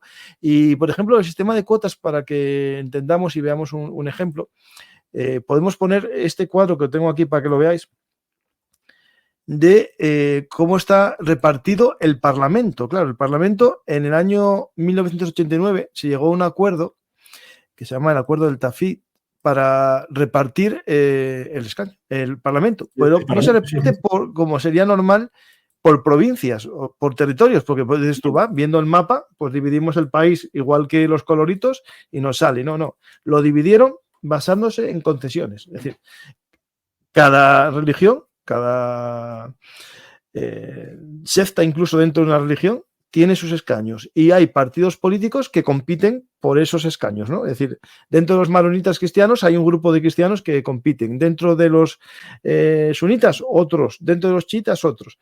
Entonces, ¿qué pasa? Claro, que en este momento, en el año 1989, los chiitas tenían menos demografía y, bueno, les tocaban menos escaños, pero hay una evolución, ¿no?, en el país. Los cristianos, después de la, digamos, retirada israelí, la derrota del gobierno del ejército del Líbano del Sur, muchos emigran fuera del Líbano y se rompe este equilibrio y empieza a haber más población musulmana que cristiana. Y por tanto, este sistema de reparto se tiene que ir cambiando, ¿no? Mariano. Cambia completamente. Cambia porque, aparte, los acuerdos de Taif, que es una ciudad, lo estaba revisando, se crean en el 89, pero se implementan realmente en el 91. Y son unos acuerdos en una ciudad de Arabia Saudí, Taif, costera, creo. Y aparte hay un problema. Bueno, es que ahí en el cuadro se puede ver incluso que hay católicos o armenios ortodoxos. Creo que alguna vez hablamos de Nagorno-Karabaj, Paco, y hemos de decir que hay muchísimo exiliado armenio de Nagorno-Karabaj, ya en las proximidades de la URSS, hacia el Líbano. ¿Por qué? También fue una especie de destino de salvación cuando hubo genocidio armenio. En este caso hay un partido que existe en Armenia, que existe en Nagorno-Karabaj y que existe en el Líbano, el Dastaniuk, en la Federación Revolucionaria Armenia. Ha habido un cambio también en ese sentido. Los armenios se han movido incluso a la patria ancestral, muchos también hacia Canadá, hacia Francia, y un largo etcétera. Pero aquí sí hubo un cambio y yo le recomiendo a la gente que este cuadro que has puesto, si quiere volverse loca, porque a mí me pasó, y demás, es leyendo o intentando entender la ley electoral libanesa, porque ya no es en la distribución de esa manera, que es una especie de corta, pinta y colorea, ¿no?, sino que también es que no hay un ganador en una primera vuelta y tiene que hacerse incluso 2 vueltas o 3 vueltas si no hay más de un 50% de los votos. Básicamente estamos hablando de un país donde en muchos casos hay muchísima abstención por el hartazgo. Pues vamos a hablar justo ahora de estas elecciones, ¿no? Nasrallah, que es digamos, el súper conocido, ¿no? Y para muchos el que controla el Líbano porque el pueblo libanés lo quiere y lo ama y lo desea, ¿no? En las elecciones del 2018, para que os hagáis una idea, el partido Hezbollah tuvo el 15% de los escaños. Ganó, pero no ganó ni con los votos de toda su población. ¿Por qué? Por los límites electorales, en parte, sí. Pero en votos tampoco tiene muchos más. Tiene 269.000 votos, fijaros, frente a los 244.000 del Movimiento del Futuro. Es decir, no le saca tantos votos a este partido. Y si le sumamos el Movimiento Patriótico Libre, que tiene 140.000, la realidad es que no tiene una mayoría de votantes, ni le votan el 40% de los chiíes. Sí, y encima que hay unos bailoteos de escaños muy raros. Démonos cuenta de que ahí aparece Walid Yumblat, que es el líder de los drusos, a pesar de que su partido se llama Movimiento Progresista Socialista, es un partido confesional. El padre fue asesinado durante los inicios de la guerra civil, Kamal Yumblat, y Walid Yumblat es que incluso con esos votos tan mínimos ha tenido la llave de gobierno en muchos casos. Aquí nunca hay un ganador claro. Aquí encima hay coaliciones y coaliciones. Y tan es el problema que ahora mismo, pues no sé si se sabe que, de nuevo, porque ya pasó tras el fin del mandato de Michel Suleimán, el país lleva pues aproximadamente 2 años sin presidente. Sí. Pues vamos a hablar de este hombre, ¿no?, del protagonista del día. Podemos decir que Hassan Nasrallah nació en el año 60, el 31 de agosto, y falleció, como ya sabéis muy bien, el 27 de septiembre del 2024. Claro, esta fecha lo que nos está diciendo es que murió en el bombardeo, no murió durante la noche, como parece que decían, ¿no?, que estaba herido y que no puede morir en el acto. Viendo la fecha, bueno, habría que confirmar si esto está verificado o no justo en el momento. yo creo que lo que dijo estrategias tiene muchísima razón. No Con sé, a ver, ese, no sé con los ese médicos. bombardeo tan masivo, Yo no sé los No, médicos no. lo que pueden hacer con 80.000 kilos de es explosión. que No, es no, eso. no, no, no, no. Encontrar un cuerpo estará volatilizado. Entonces, Es que ayer decían que era una bomba o dos, ¿no? Lo que hicieron fue lanzar bombas y bombas y bombas y bombas durante un buen vi los rato. vídeos y tremendos, Sí, sí, era sí. una cosa esperpéntica, vamos. Sí. Y bueno, Nasrallah, es que encima ahí es cuando hablamos del pragmatismo, ¿no? Muere asesinado Abbas al-Musawi y Nasrallah en un principio sí que es verdad que es beligerante, sobre todo a partir de la operación Uvas de la Ira, en el 96, etcétera. Pero luego se da cuenta que tiene que entrar al Parlamento. Y es cuando es la primera enmienda de que renuncien al Estado Islámico. Que hay cosas más importantes en Líbano como ganar la guerra contra Israel, que seguía ocupando el sur del Líbano, ¿no? Y es cuando está el repliegue del ejército israelí y acaba siendo, decirlo así, es que los historiadores lo denominan de ese modo, el Vietnam israelí, que son los 18 años de presencia de ocupación en el Líbano, Sí, sí. con Pues aproximadamente sí, 1.000 sí. muertos. Sí, sí. Vamos a centrarnos ahora un poco en la vida de Nasrallah, ¿no? Nasrallah, para que un poco sepamos quién es, nace en Beirut. Bueno, estudia allí en la misma ciudad, pero se va a estudiar a Tiro, la secundaria. Y allí, en Hassan Nasrallah, aprovecha su estancia en una localidad llamada Basurilla, ¿qué mal suena? Basurilla. Para unirse al movimiento Amal, Bien, cuyo bien. fundador ya lo conocemos, que era Musa Sar. Y en este movimiento Amal llega a ser jefe, digamos, de su comarca, ¿no? El delegado del movimiento en su poblado, ¿no? En este poblado de Basurilla. Y lo interesante que llama la atención que en aquel momento, como en casi todos los años 70, por ahí en el mundo entero, la moda de los que eran rebeldes era el marxismo, ¿no? Algún movimiento tendente al marxismo. Él se une a este movimiento Amal que no tiene esa tendencia socialista, ¿no? No, ni muchísimo menos. Amal sí tenía rasgos de, digamos, de lo que era socialismo científico, una especie de socioliberalismo o estado de bienestar. Que Sader se apoyó mucho en eso, ¿no? Para decir a los desarrapados, vamos a crear un estado en el que no haya discriminación, es verdad que tienen que prevalecer los chiíes porque hemos sido los oprimidos de la tierra. Como dije anteriormente, me parecido a las, digamos, teorías de Franz Fanon, ¿no? Pero también de Ali Shariati, que era algo como, es que existe un islamo-marxismo, aunque no lo parezca. Y luego ya adoptando, pues, mínimamente lo que es la semilla de la ideología de Khomeini. Él decía que el Líbano podía ser un Estado islámico, pero que había que dar tiempo a las generaciones para aceptarlo. No quería imponer por la fuerza, no quería imponer en votaciones, sino que saliese del corazón de la gente. Es decir, era un poco una especie de romántico, ¿no? Quizás fuese lo que le costó la vida. Bueno, pero a manera que instantes, con el tiempo y con el cambio demográfico, sí, claro. Efectivamente. Sí. Él lo abogaba más a eso. Y también la crisis económica que siguió al estallido de la guerra, ¿no? Sí. No censuraba cosas, no censuraba que la gente pudiese ir a la playa a fumar, etcétera, o que las mujeres fuesen en bikini. Por poner un ejemplo chabacano, ¿no? Él lo que quería era justicia, igualdad y paz social, y eso cala. Pero claro, a raíz de su desaparición, pues es como cuando falta Gandhi. Llega luego Nehru y el programa sí es más, digamos, izquierdista, en el caso de la India, quiero decir, pero también combatiendo a minorías, como podían ser los musulmanes de Pakistán cuando la partición. Sí. En este caso es igual. Deriva hacia lo que es la Organización de Yihad Islámica o el Frente Popular, no recuerdo el nombre, de Samir Geagea, que es otro chiita, pero un señor de la guerra. Pues tenemos este joven Nasrallah que entra en contacto con esta organización Amal y también con un imán llamado Mohamed Al-Rui, que es también profesor de un centro islámico y que gracias a él va a la ciudad de Nayaf, en Irak, y entra en contacto con todo el pensamiento chií ya, digamos, más profundo, ¿no? Y en esta ciudad busca también los contactos con este hombre al-Sadr, Mohamed Bakir al-Sadr, y le pone en contacto con un hombre que a lo mejor te suena a ti, que es Abbas al-Musawi. Abbas al-Musawi, sí, claro, segundo secretario general, sí. Segundo secretario general, perdón, sí.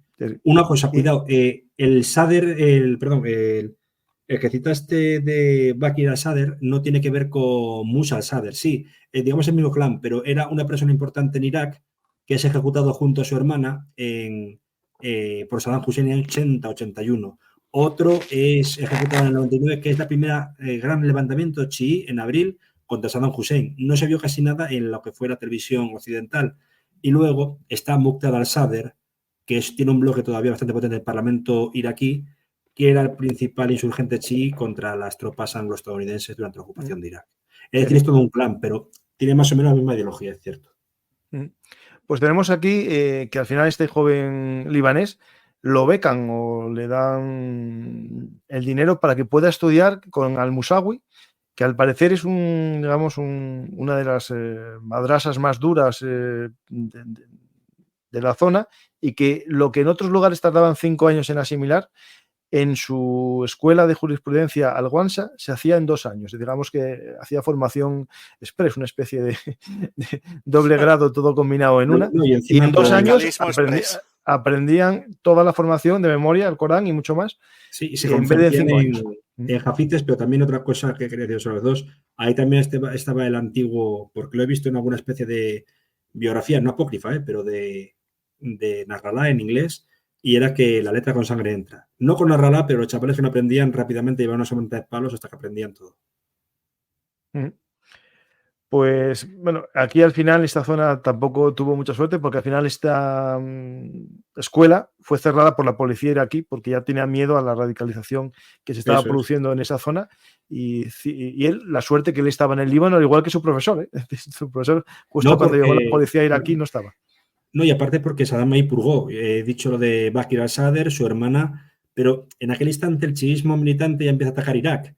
Y un partido que hoy tiene representación en el Parlamento iraquí, un partido chiita que pudo tirarse de terrorista y que tuvieron un primer ministro de ese partido, como era Nouri al-Maliki, que le sonará a estrategias y quizá también a ti, Paco, pues pusieron una bomba en la sede de los servicios de inteligencia de Saddam Hussein en el año 80, 81. Es cuando empieza ya la fase dura de la guerra contra Irán, por esa exportación de la media luna chií. Pues esta formación es importantísima, esto que hizo en Nayaf para su vida. Y después, bueno, al final estamos hablando aquí que tiene poco más de 15 años cuando fue a Nayaf. A la vuelta en el Líbano, que tendría unos 17 años por ahí, hace también una formación en un centro, digamos, de jurisprudencia, ¿no? Esto es muy importante porque las escuelas coránicas tienen también lo de jurisprudencia, que es como un grado más, ¿no? Y después tenemos el momento que rompe, ¿no? con el movimiento Amal, que es hace el año 82 también, ¿no? En el instante en el que Amal no responde pues directamente a esa invasión israelí, muy, digamos, de una forma también brutal, ¿no? Ya los israelíes han entrado sangre y fuego, pues nosotros hemos hecho lo mismo. Nasrallah rompe con ellos. Pero queda un limbo, porque es una persona que es más, por mucho que se diga de su discurso incendiario, es más un intelectual, que lo era, y en eso no se puede negar, a pesar de que fuese salvaje, más que un comandante de campo. Yo no me imaginaba a Nasrallah con 20, 22 años cogiendo un arma. Siempre ha tenido sobrepeso, entre otras cosas. Sí, no, eso es de los que mandan a otro cogerlos, ¿no? Esto es la vida siempre así. Sí. Pues tenemos ya un personaje que va creciendo poco a poco dentro de esta nueva organización que se empieza a crear en el 82, como ya vimos. En el 86 ya es una organización y él es el tercer secretario, pero que realmente podemos decir que es el que lleva arriba esta organización, ¿no? El que la hace grande, ¿no? A cortar el bacalao. Quizá Estrategias quiere hablar un poco de la fase a partir del año 99, de la retirada de Israel, porque es lo más actual y lo que tengo yo un poco menos fresco. Hay una historia que no hemos mencionado. Hezbollah manda efectivos a Bosnia, a la guerra de los Balcanes, para coger entrenamiento militar y luego volver súper preparados en las técnicas de combate, ataques de guerra de guerrillas y todo esto que estaba pasando en la guerra de Bosnia-Herzegovina, y luego vuelven al Líbano súper entrenados junto con elementos de Hamas que también estaban haciendo por allí de las suyas para expandir ese conocimiento militar que habían adquirido en el corazón de Europa, ¿no? Que hasta entonces en Europa no se sabía nada de yihadismo ni era incluso un delito pertenecer a una organización de estas. Es cierto. Ahí fue de los pocos aciertos de Dayton, fue que porque lo que pasó luego con la división de Bosnia, etcétera, fue muy complicado, podía dar para otro programa, pero Alija Izetbegovic, o el presidente de Bosnia, bosnio musulmán, fue advertido por Estados Unidos, porque básicamente Izetbegovic procedió a una rama de los jóvenes musulmanes que era ligada a los hermanos musulmanes. años 40, 50. También ha habido un congreso islámico en el año 83 en Irán, ¿cierto? Y esta gente de Hezbollah, junto con algún muyahidín afgano, fueron a dar pues, sus conocimientos y aprenderlos. En el caso de los afganos, a darlos. En el caso de los libaneses, aprenderlos. Y también la IRGC. Entonces, sí, era un regimiento... estrategias, ¿cómo se llama? Si te acordarás, los muyahidín, el mujayir o algo de esto. Sí, iban vestidos de blanco. De blanco, con encima con una cinta verde y con la brigada blanca o algo así lo llamaban. Brigada blanca, eso es, sí.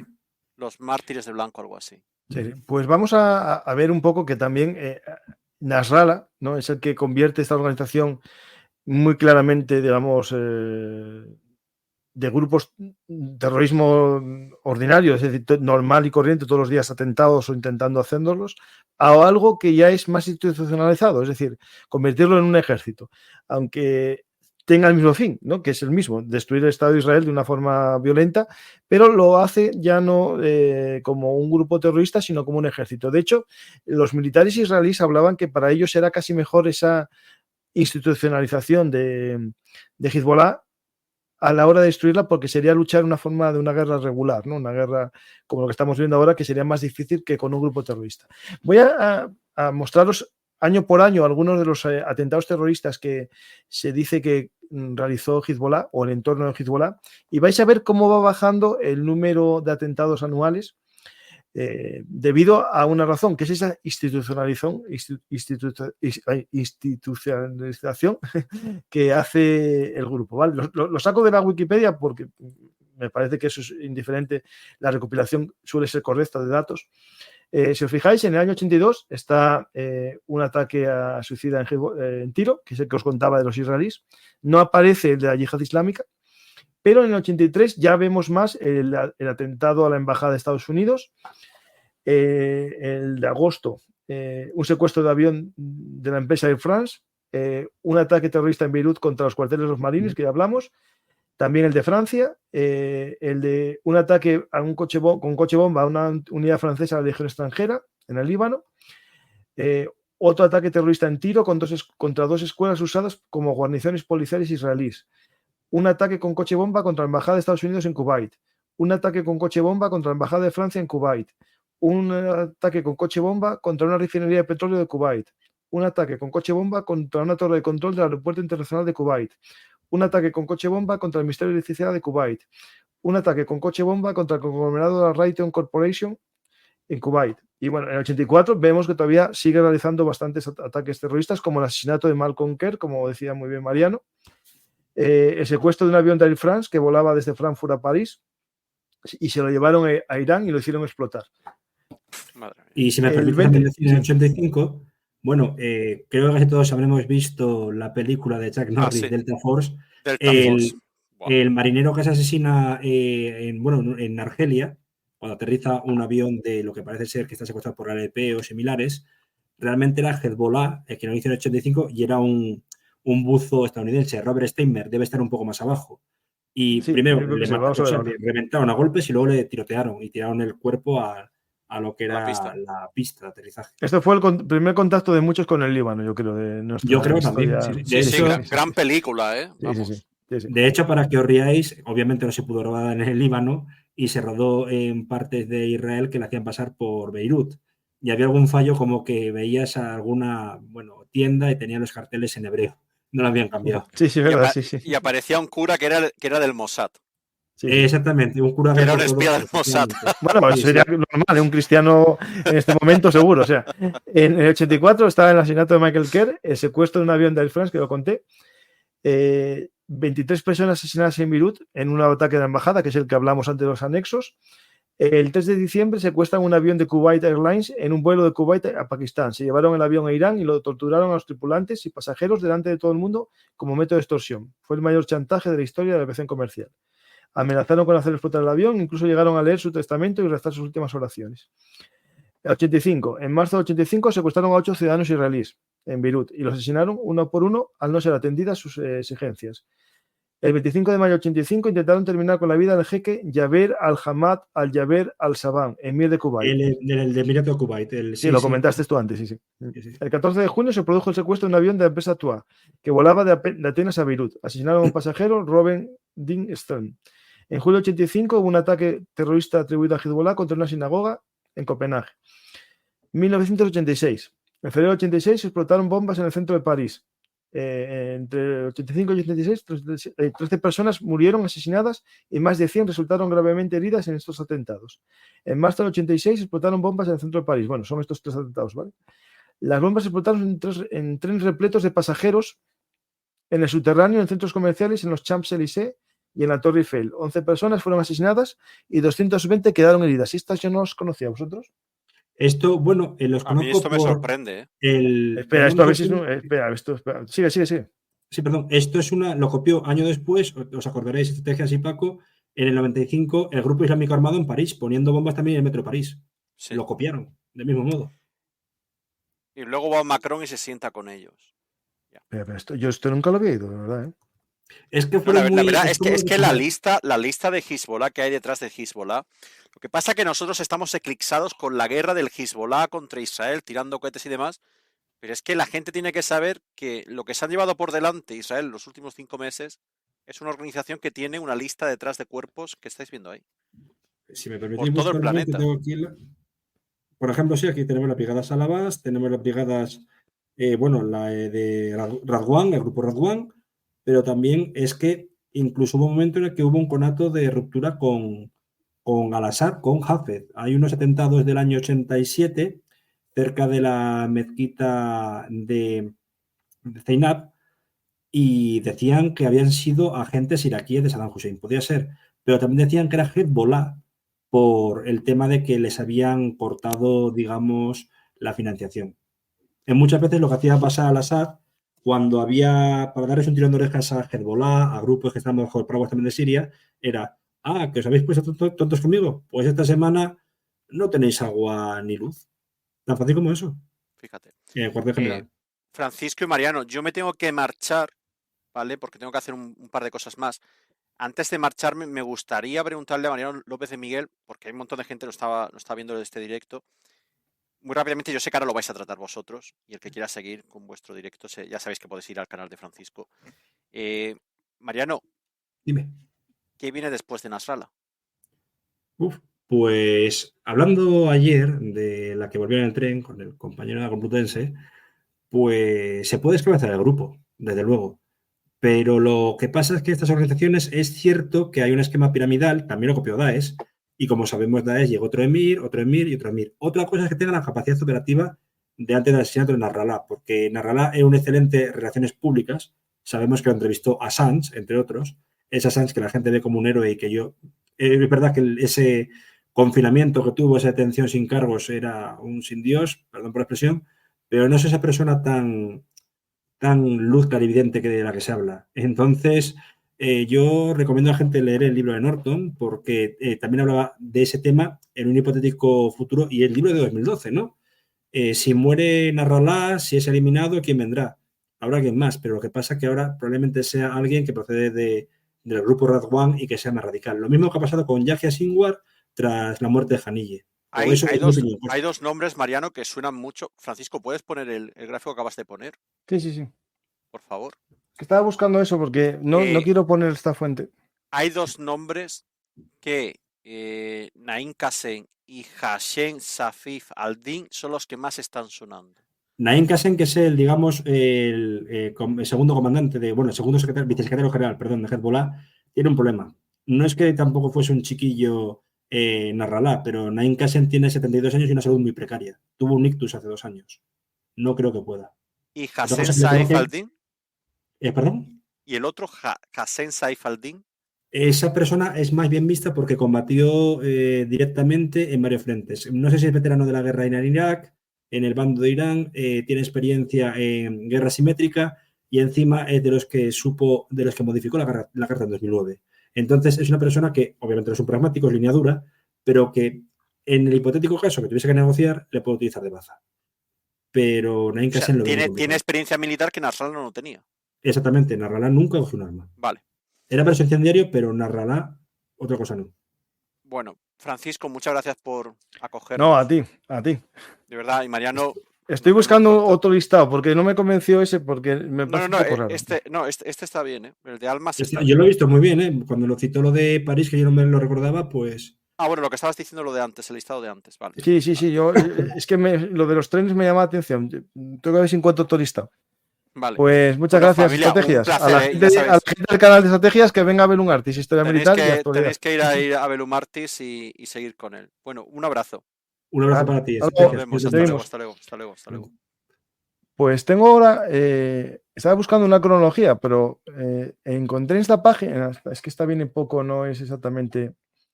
Esta es una página de Estados Unidos, de una agencia de seguridad estadounidense. Me hace gracia porque he puesto la grafía del árabe clásico, Hezbollah, el partido Alá. Hizbi significa, o Hizb significa partido y Alá, el partido de Dios. Y no viene ese, pero en esta que tengo aquí tampoco. Por lo tanto, ya estoy yo temeroso de que no esté bien esa lista. No, la lista probablemente esté bien, ¿eh? No la he confundido con la de la que te comenté antes de París, del GIA, de Grupo Islámico Armado, con lo cual yo creo que la copiaron. Ya te la pinta. A mí el de Stermen lo conocí a través de lo de Delta Force. Te hablo de época pre-internet, no tenía ni idea. Pero siempre me comentaban cuando pasaba la película, eso es real. Y yo decía de crío, pero que no, esto es una película. No, que pasó realmente, pasó también. Y el vuelo en la película era a Atenas, justamente, donde iba. Sí. Pero la muerte de Stermen fue mucho más brutal, le torturaron. No, de hecho, el secuestro de Atenas está en la lista, sí. Bueno, ahí tengo la lista, yo la usé como referente, es verdad que la Wikipedia, lo sé perfectamente, lo dije antes. Dije, es el único listado que encuentro, pero si encontréis otro listado oficial, pero yo no lo encuentro. Yo es que voy a mirar un momento si me permites el ebook de Hezbollah, no un ebook de Hezbollah, no tengo, quiero decir el libro que tengo en el ebook de Hezbollah. Voy a mirar si aparece, porque aparece la lista de atentados, me parece. Entonces, página principal. Todo. Oye, vale. Que sí. Está, ¿no? Efectivamente. Vale, y también hay dos cosas. Muestra el libro, porque no quiero que ya los que están sí, en modo hater lo... No, pero no, el atentado ese. Atentado, sí. Lo tengo también aquí en... Aparece...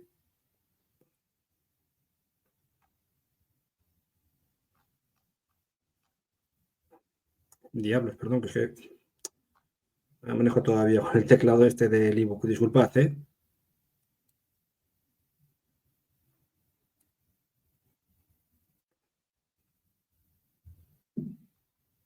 Aquí está lo que es ataque al Líbano y... El de París, ¿eh? Sí, el de París, sí, un momentito.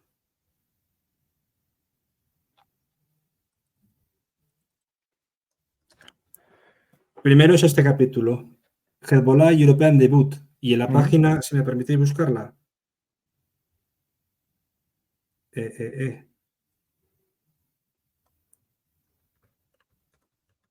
85-86, no puedo partirla en dos. Perdón, aparece aquí lo que es tanto en Chipre como en, si se tiene que hacer captura que se haga, como en Chipre y luego ya lo que ocurre en París. El libro se llama, si me permitís poneroslo de nuevo, es muy recomendable, solo está en inglés, lo siento. El libro que sacó el autor sobre Hamas sí que se ha traducido, de Matthew Levitt, pero este se llama, se traduciría como Hezbollah, la huella global del Partido de Dios del Líbano. Muy recomendable. Ahí está, sí. ¿En qué año te dije que era? 86, ¿no? Sí, 86, efectivamente. Hablan porque lo primero que aparece antes es 85, en lo de Atenas con Stermen, luego ya un atentado que hay en Chipre, que también desconocía, y mira que he leído el libro muchas veces, pero se me dio de pasar, que cuando la tesis estaba medio sí. Aparecen muchos listados, ¿eh? Sí. Es un conjunto de ataques que aparecen todos, y de hecho hay hasta una placa en París que habla de estos ataques de 1989. Es decir, esto aparece listado aquí entero. Vale, es la Wikipedia, pero aparece todo listado. ¿Vale? No se debe confundirse. A veces puede ser que baile algún número, alguna fecha, perdón, por la traducción, que puede pasar. pero no quiero decir que la Wikipedia, que la enciclopedia que todos creamos, sea fehaciente. Pero últimamente tiene una cosa muy buena, que es que en el instante de que no hay una citación, para estos casos sobre todo, lo borran. Es un artículo candidato a ser borrado. Y me parece lógico. Vale, me dicen que vaya a la página Alma, sí, esta la conozco, es una israelí. Si podéis poner el enlace aquí en el chat o mandármelo por una red social, lo ponemos. ¿Vale? Pues tenemos lo que yo quería mostraros con esa evolución, que sé que es de la Wikipedia, no es que ser tonto, es un poco cómo va disminuyendo el número de ataques anual. A partir del año 90 empieza a disminuir, porque empieza a ser ya cada vez más, digamos, una fuerza que quiere combatir en su propio territorio. Eso, justo. Sí, sí. El 6 de octubre, en el 89, hay un solo atentado. En el 92 hay uno, pero ya no hay en el 90 ni en el 91. En el 94, aquí hay uno grande, que es la famosa AMA, en Buenos Aires, que está metido Irán, Hezbollah y... incluso Siria. A ver, si me permite, lo explico en un instante. Siempre se ha dejado la pista Siria. No quiero decir que las otras no sean importantes. De hecho, el ya exministro del Interior de Irán, que antes fue ministro de Defensa con Ebrahim Raisi y creo también fue ministro de Defensa con Ahmadinejad, o jefe de la Fuerza de la Guardia Revolucionaria, Ahmed Bahidi, tiene una orden roja de Interpol. Pero aparte de todo eso, es que hemos de ver una cosa muy importante. El presidente argentino Menem era de origen sirio-libanés. La primera visita creo que fue como presidente a Siria, al Damasco de Hafez el-Assad, y le prometió vender un misil Cóndor. No lo hizo porque le tiró de las orejas Estados Unidos y lo acabó vendiendo a Egipto, un rival de Siria. Parte de la logística que se llevó a cabo para destruir la AMIA fue desde Siria gracias al jefe de los servicios secretos Mustafa al-Juli, que tenía también vínculos obviamente con Irán y con Hezbollah. Sí, sí. Pues tenemos esta evolución, ¿no? Disminuyendo los ataques y creando cada vez más una especie de institución interior con una rama política y una rama militar que va evolucionando con Nasrallah a un ejército que llegó a tener, según algunas cifras, 50.000, más o menos unos 40.000, 50.000 efectivos, cada vez mejor armados y preparados ya para una guerra, digamos, más regular, ¿no? Y de hecho, no solo eso, ya enlazando quizá con los conflictos contemporáneos de los aliados de Hezbollah, principalmente el campo de batalla del que se nutrió Hezbollah fue en Siria. ¿Por qué? A ver, siempre la gente me pregunta de si ha habido muertos iraníes en combate en Siria. Dije, sí, pero generalmente eran coroneles, altos mandos que iban como asesores. Pero si imagináis lo que sería que un guardia revolucionario o un elemento de la fuerza Quds con un rango menor que sargento, es decir, una persona que fuese un cadete o algo de esto, que eran las tropas principales de ¿cómo se dice?, de carne cañón, muriese en combate en Siria, sería una crisis diplomática muy gorda. ¿Qué hacían? Mandaban a las milicias de Hezbollah y el gobierno de Bashar al-Assad decían, son voluntarios que nos vienen a ayudar. Ni más ni menos. Sí. Así que... Pues vamos a ir finalizando porque ya está aquí David para la caja de trovador y vamos, no, es que nos alargamos al ser 3.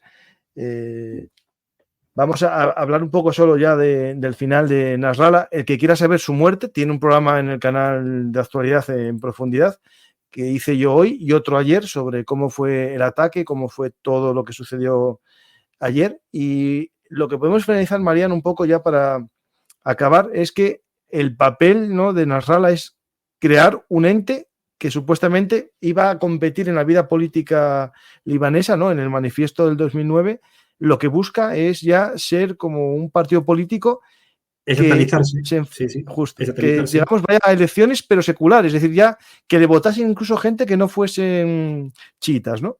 No, le llegaron a votar cristianos, que había cristianos con la camiseta de Hezbollah tras el ataque israelí de 2006. Y para no extenderme mucho más ni tampoco quiero robar tiempo, ha hecho una evolución, desde luego, y ha creado, pues, de lo que fue una milicia, un grupo terrorista, pues a una entidad caritativa, un partido político y una entidad geopolítica, porque Hezbollah sabemos, y eso dará tiempo en otro programa si quieres, Paco, de su expansión por América Latina, por ejemplo, por la diáspora libanesa. Eso tenemos que hacerlo en el canal de actualidad, yo creo que sí. Voy a leer un momento el manifiesto, ¿no? Algunas cosas interesantes del manifiesto, la modificación, ¿no?, de los estatutos iniciales. Dice aquí: el principal problema del sistema político libanés que impide su reforma, desarrollo y constante puesta al día es el sectarismo político. El hecho de que el sistema político libanés fuera establecido sobre una base sectaria constituye en sí mismo una fuerte restricción a los logros de la auténtica democracia, en los que una mayoría electa puede gobernar y una minoría puede ejercer la oposición, abriendo la puerta a una auténtica alternancia en el poder entre la coalición progubernamental y la oposición. De este modo, la abolición del sectarismo es la condición básica para la implementación de la regla de la mayoría y la minoría. Sin embargo, y hasta que los libaneses puedan alcanzar a través de su diálogo nacional este sensible e histórico logro, que es la abolición del sectarismo político, y dado que el sistema político libanés descansa sobre unas bases de tipo sectario, la democracia consensual continuará siendo una base fundamental del gobierno del Líbano, porque ella plasma el espíritu de la Constitución y la esencia de la convivencia recogida en la Carta. Lo que más o menos viene a decir aquí es que adopta o acepta las leyes del juego y pluripartidismo. Sí, efectivamente. Sí. Pero que van a ser llave. Sí. Pues Hezbollah continúa sin sus líderes, como ya os contamos. Vimos su evolución hasta el año más o menos 2006, que es cuando se produce la guerra más grande, que este miércoles tenemos en el canal aquí en Historia un programa con Antonio Muñoz Lorente, si va todo bien, sobre la guerra del Líbano 2006, que María, te invito a escucharlo porque va a estar muy bien. Antonio es un experto en historia militar y os va a gustar el programa porque es, digamos, en el que se reconoce en gran parte a Hezbollah como un ente militar en la zona, e Israel firma acuerdos de un alto el fuego más o menos no con el Líbano, sino con Hezbollah. Efectivamente, 2006. Sí, muy correcto. Y que básicamente era que se permitían entre ellos los combates de frontera si no escalaban, pero claro, ¿qué pasó?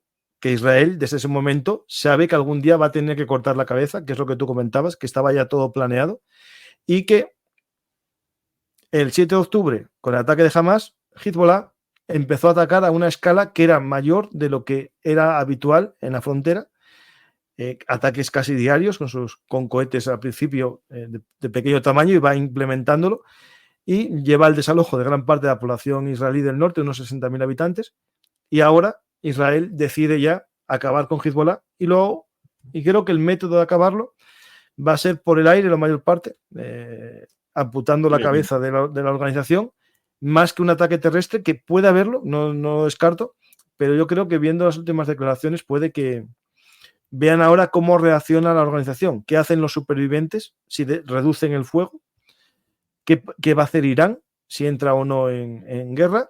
Y dependiendo de todo eso, veremos una escalada u otra. Pero eso ya no va a ser aquí. Eso no lo vamos a tratar en el canal de Historia. Y nos vamos a ir, cuando queráis, otro día, Mariano y yo, ahí a hablar en el canal de ¿dónde? De Bellum Artis, Actualidad Militar y Geopolítica. Que ahí es donde hablamos de lo que está sucediendo ahora. Este programa tiene un guiño en la actualidad muy grande, es cierto, pero nuestra intención era explicar por qué llegamos a lo que llegamos y qué es exactamente Hezbollah. Espero que os haya gustado el programa, Mariano, y si quieres decir algo al público como despedida o algo. No añadir mucho más porque sé que el tiempo apremia, únicamente que muchas gracias, Paco, por darme este espacio, también el agradecimiento a Estrategias Militares, y desde luego recomendaría los libros que he comentado de Norton y de Levitt para entender un poco la historiografía de Hezbollah, porque ahora nos centramos mucho en el conflicto y tendríamos que ver las bases históricas, como muy correctamente has comentado. Y de verdad que muchísimas gracias y encantado de estar aquí. Pues muchas gracias, Mariano. Espero que a la gente le haya gustado este intento de analizar la historia de Hezbollah. Ya sé que a todo el mundo lo que le gusta es lo que está pasando ahora mismo, pero yo creo que no se puede comprender el presente sin conocer el pasado. Ese fue el objetivo de crear Bellum Artis, el objetivo de hacer un canal de historia militar, y después, como hay tanta actualidad, creé el otro canal de actualidad, porque sé que es más polémica la actualidad. Y este programa espero que os haya gustado desde el punto de vista de la historia, para entender un poco qué es Hezbollah y quién era Nasrallah. Lo explicamos rápidamente y vais al canal de actualidad para saber más sobre lo que está sucediendo en Israel, en el Líbano y en Gaza, y en otros escenarios cada vez más candentes. Por desgracia, este mapa que os voy a mostrar ahora mismo en pantalla os puede aclarar un poco el mundo en el que vivimos. ¿Qué países reconocen a Hezbollah o su brazo armado como terrorista, los que están en verde. Si os fijáis, muchos países que van en el entorno occidental. ¿Qué países reconocen a Hezbollah como una organización política? Los que están en rojo. Yo lo explico para los que estáis en podcast y no podéis ver el mapa. Rusia, China, Irán, Irak, Siria, Argelia y Venezuela. Y Cuba reconocen a Hezbollah como un grupo político y los verdes, que son los países occidentales y los países árabes, como grupo terrorista. Espero que os sirva este mapa para entender la importancia de comprender la historia, para entender la actualidad. Gracias a todos y hasta la próxima oportunidad aquí en Bellum Artis Historia Militar. Dar a me gusta, dejar un comentario y suscribiros al canal. Gracias y hasta la próxima.